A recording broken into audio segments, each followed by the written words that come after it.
Hello, Year 8, and welcome back to your history lessons for the final half term of this year. Our topic, our unit, as you'll remember, is what has caused technology to change over time. Let's begin. For this lesson, you will need either a Word document open on your computer or pen and paper and 5 different coloured pens or pencils. Please can you make sure you have those now?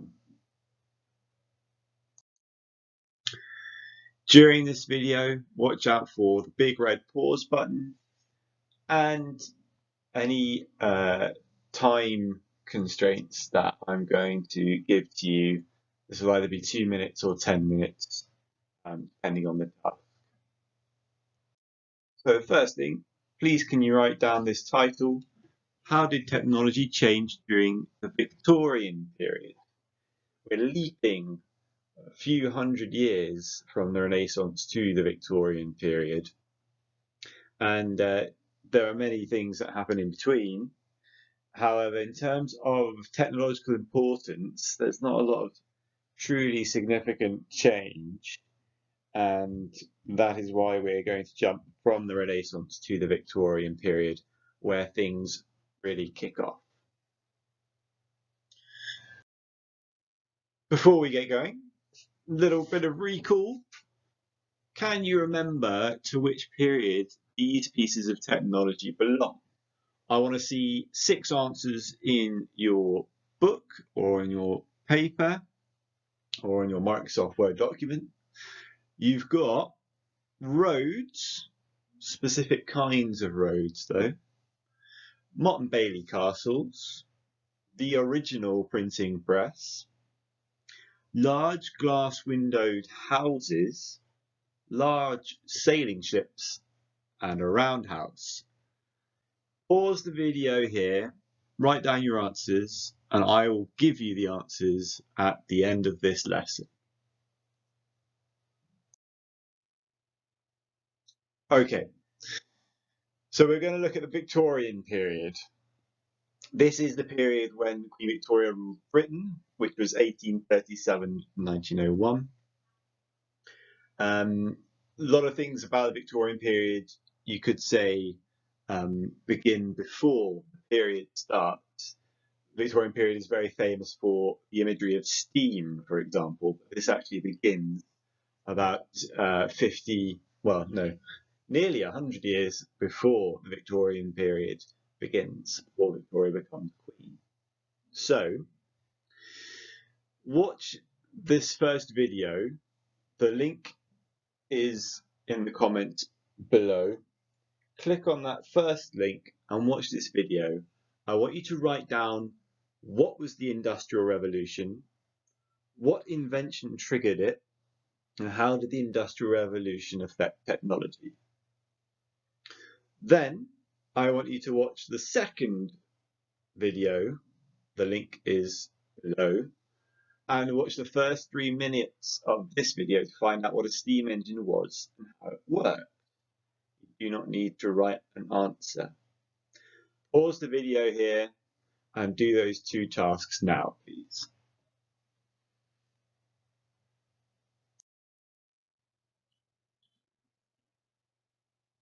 There was a huge change in the way people lived with the invention of the steam engine. And it wasn't just the steam engine, it was the fact that you could transport heavier goods like coal, which powered the steam engine. You could transport other goods like people or other raw materials around the country. And the Industrial Revolution really was able to happen because of this incredible change in transportation. Okay, I just wanted to give you a flow chart here to show you how we get from the Industrial Revolution in the mid 18th century to the beginning of the Victorian period. First of all, coal. Coal is discovered in large quantities up northern England, and of course this is the fuel for the steam engines. Then the steam engine gets perfected, and it means a better transportation for coal and other goods, as I said. Alongside this, production of food increases. There's better quality food and there's more of it. And because of the steam engine, there's also more opportunities for farmers to work faster and improve their productivity and create more food. Then passengers and goods are able to move quickly on railways, which are invented very, very quickly after the steam engine. And these railways lead between factory towns. And in these factory towns, in the factories, there are more steam engines driving machines, as well as the old-fashioned water mills. The factories pull in workers as steam replaces their jobs in the countryside. People leave the countryside and go to towns to find jobs in the new factories. And all of this movement and this production creates a huge market for goods. And there is then mass production of these goods in the factories.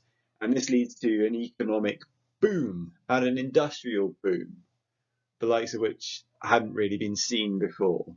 And England, Britain, was right at the centre of this. And that leads us into the Victorian period, which begins, as I said, in 1831, with a huge rise in the productivity, the prosperity of the country. Our main task for the lesson is going to be familiar to you. We are tracking change, so first of all we need our table. I'd like you to copy this table first of all, and we will recap what we discovered about the Renaissance technology. So please copy the table up first. You'll notice that I've changed the order of the types of technology we're looking at. I will talk about why in a moment. First of all, 2 minutes, copy out the table with the headings nice and clear, very big. Pause the video now and do that.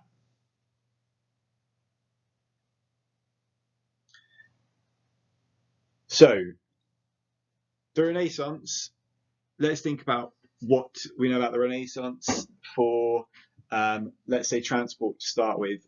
We learnt about the Spanish Armada, and we learnt about the design of ships, how they were made larger, how their sails were improved in order to make them faster and more efficient. For example, and settlements, we looked at London. We learnt about how settlements grew. Towns, cities, villages all grew, and the types of buildings changed as well, with large glass houses, for example. In public health and science, you looked at the scientists who were changing the way that people looked at the world. They were questioning the religious ideas that have been held for a long time. And finally, militarily, although there wasn't too much change, there were more guns involved in warfare. The Spanish Armada increased need to have deadly naval ships to defend Britain, and also to enable her to defend her tiny empire as it was growing across the world. So write down what you know about the Renaissance in that first column, and then we'll move on. Now we're going to spend the rest of the majority of this lesson filling out this middle column, looking at how Victorian technology was and thinking about changes that happened. Although don't worry about the final column, we'll do that later.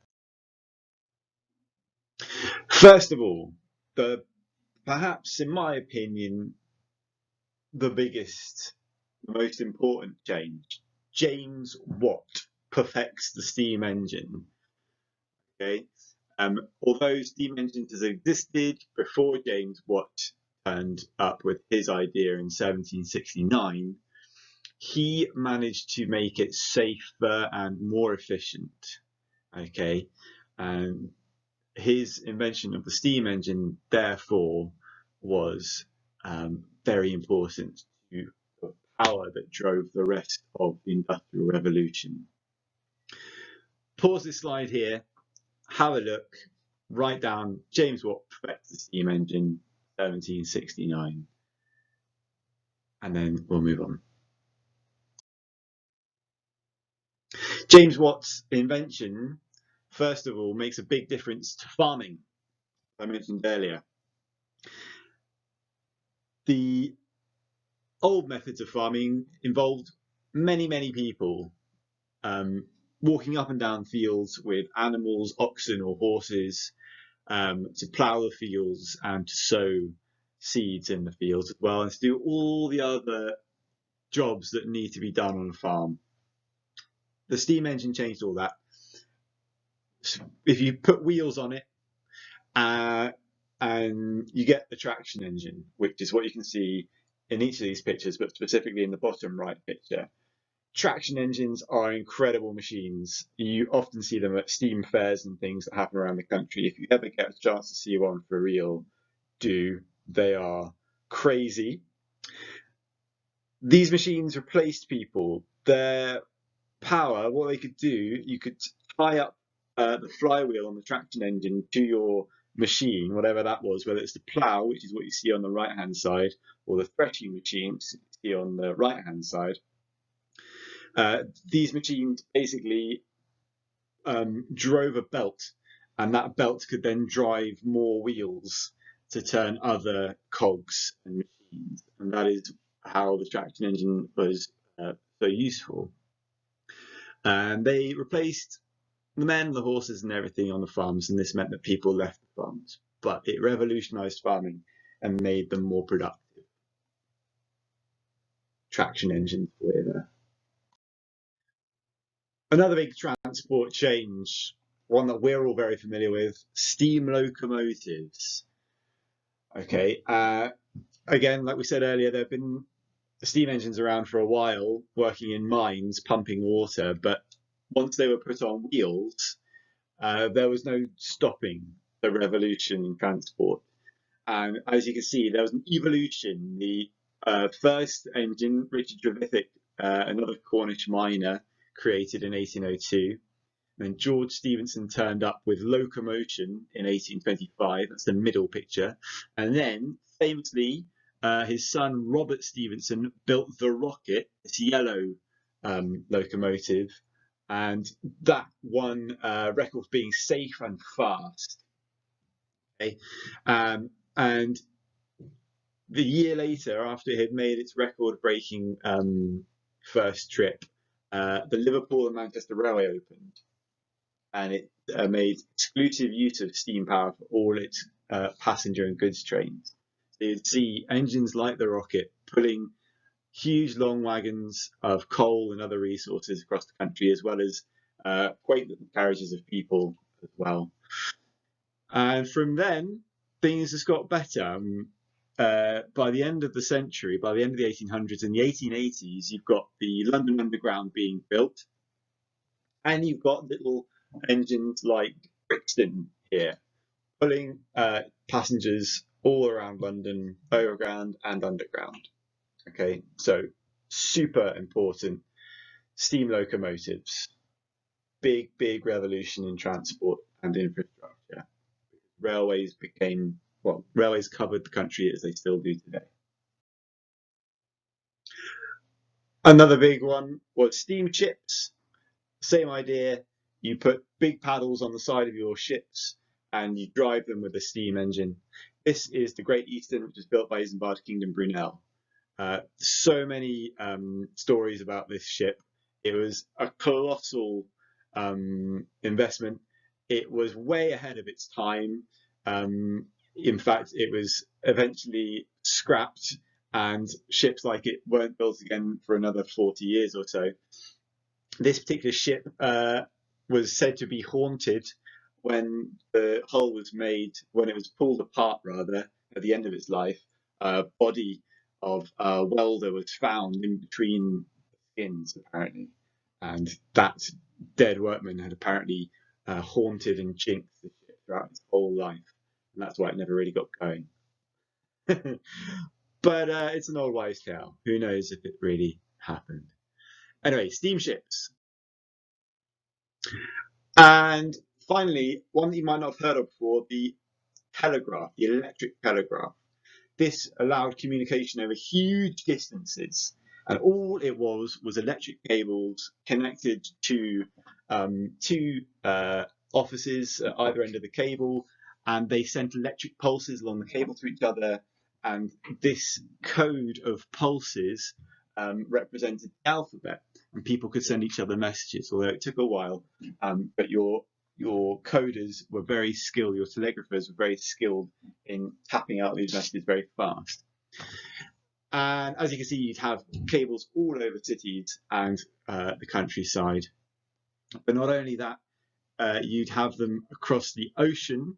The Great Eastern that you saw on the last slide was used to lay cables from the UK to America. And finally, the telegraph became portable.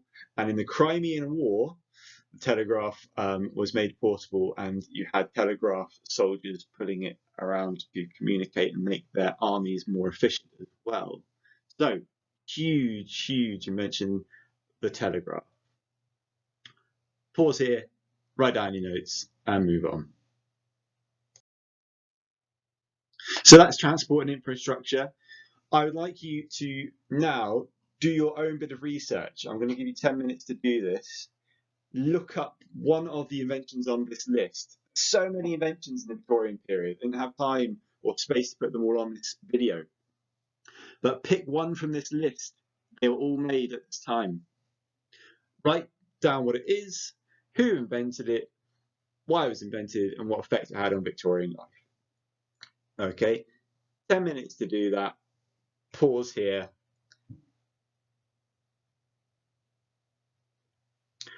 Okay, and before we continue, I just wanted to mention in the bottom right corner, you've got a couple of bridges. Gives you a really good idea of how much the Victorians changed life and infrastructure and transport. The original small bridge you see in the picture was for horses and carts. But the Victorians, with their railway, built huge bridges, and they soared above this old little bridge. And that is a good metaphor for what the Victorians did to human life in general. They elevated it, they went further, they went higher, they went bigger. As they did with settlements. Okay? Settlements changed the landscape completely. Okay? From what we've seen before, where people are basically many farmers throughout the whole country and craftsmen living in towns, this changes completely, and we have industrialized cities, people moving from the countryside to the cities to work in the factories, and you get great big dirty brick metropolises.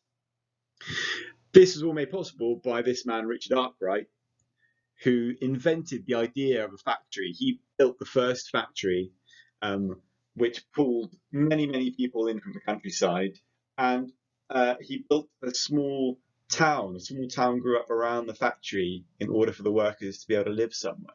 Okay, so Richard Arkwright is responsible for the growth of settlements in this period. You could say he's the father of the factory system. The growth of settlements is called urbanisation. I just wanted to show you how London changed in this period. So in 1700, the population of London was only 600,000. But by 1862, you can see London's population was 2.8 million. This is because of the factories that were built and the amount of people that came in from the countryside. And then because of all the food that was being produced and the goods that were being produced, the explosion in the population, okay? And this changed the way people lived as well. Suddenly people lived in terraced houses. These are the houses you see in London today with their yellow-brown bricks, their red bricks, lining the streets. But also it gave rise to suburban living, where people had nice, tall, country terraced houses, and big villas out in the countryside, like that big pink house you can see on that page there. But obviously life for people was tough. Although people had come into the city and the cities grew into what we recognise today, the beginning of the Victorian period, there was no sanitation, there were no sewers, as you'll remember from your lessons on the Great Stink. And so life was pretty dirty and difficult in these new terraced houses around the factories. Once again, there's so much I could mention to do with changing settlements, but I didn't have time or space to put it into this lesson. So for the next 10 minutes, I want you to pick one of these four inventions for settlements and look it up. And just for the same we did with transport, write down what you find out about it, who invented it, why was it invented, and what effect did it have on Victorian life. Give you 10 minutes to do that. Pause the video here. Two more sections then, and I'm going to ask you to do a bit more reading and I'll do a little less talking. Medicine changes a great deal in the Victorian period thanks to people having a more curious mind, doing more experiments and having a bit more money to do it as well, more education to do it, you could say as well. Have a read through the next few slides and write down the changes in public health that you find. This is your second slide for public health. You can see a lot of modern inventions appearing on this slide. Pause now and have a read. The military are a major factor in changing technology in the Victorian period. As you can see from this map, they take over most of the continents in some way. And by the end of the Victorian period, by the beginning of the First World War, nearly 25% of the world's population were in the British Empire. And nearly 25% of the land in the world is part of the British Empire too. So let's see what the military did for us in the Victorian period. Have a read of this. It's the Royal Engineers, a very important part of the army. Have a look at what they constructed and how they contributed to the change of technology in the Victorian period.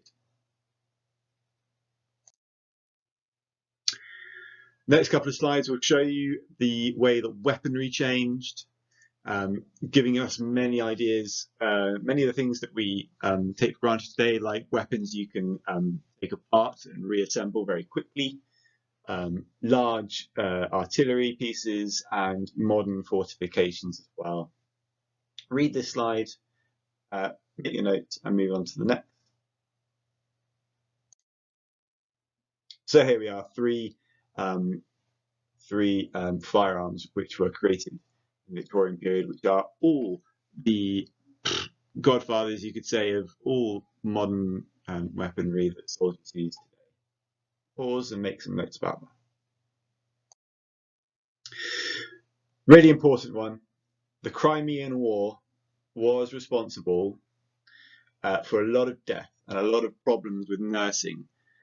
People famously made jokes about nurses in the beginning of the Victorian period until Florence Nightingale, who you can see in the top left corner, arrived in the Crimea. She wanted to volunteer and to help like so many other women. She studied the sicknesses and she created modern nursing.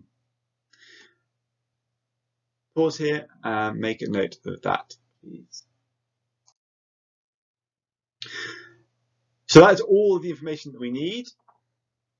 I want you to pause here, take a few minutes to look through your notes and write down how much change there has been between the Renaissance and the Victorian period.